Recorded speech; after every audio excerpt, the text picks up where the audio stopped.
Ayan guys, dito ako sa kwarto.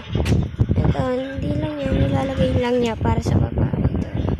Yan, ito, yan.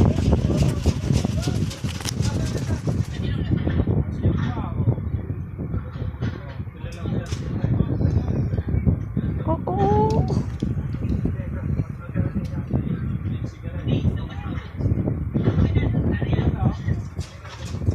Guys, so hinihintay yung kwarto na ano tawag doon.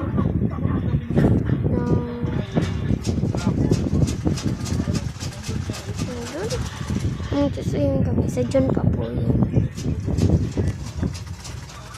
Sa 23 po pala. Di ko pa po pala ma-upload. Di ko pa pala po ma-upload. Kasi po busy pa po ako.